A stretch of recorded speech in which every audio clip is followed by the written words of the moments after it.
In the early hours of May 14th, 2008, a 19-year-old named Brandon Swanson vanished near the small town of Taunton, Minnesota. He had been out celebrating the end of the school year. He was close to home. He was minutes away from safety. And then he was simply gone. It started with an ordinary problem.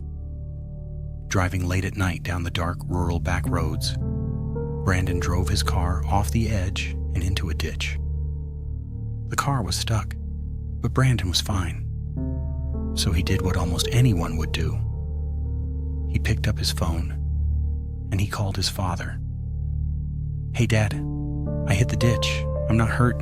Can you come get me?" His parents got in their car and set out to find him. But out on those unlit country roads in the pitch black, they couldn't pinpoint exactly where he was.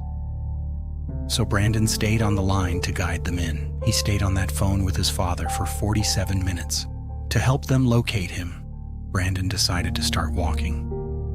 He told his father he could see a light in the distance. The lights of a town, he thought. And he began heading toward it across the open fields. His parents flashed their headlights into the dark, hoping he would see them. He never did. The light he was walking toward was never identified. And then, 47 minutes into the call, Brandon said one single word. "Oh." The line went dead. His father called back immediately. It rang and rang and rang. It never connected again. Whatever happened to Brandon Swanson happened in the space between that one word and the silence that followed.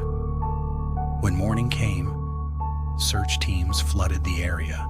They combed the fields, the ditches, the tree lines, and the riverbanks for days on end. Dogs, volunteers, officers, hundreds of hours of searching. And they found nothing, not a trace. His car was eventually located. But here's the strange part. It was found 1.5 miles away from where Brandon had told his father he crashed.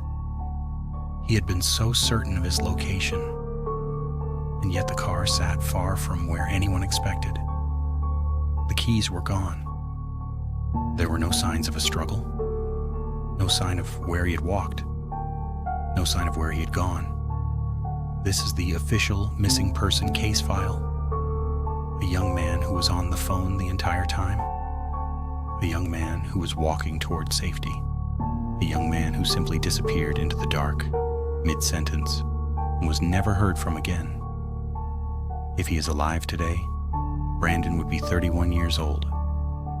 This case remains unsolved 17 years later. Follow Hidden Theory. 7. We explain something new every single day.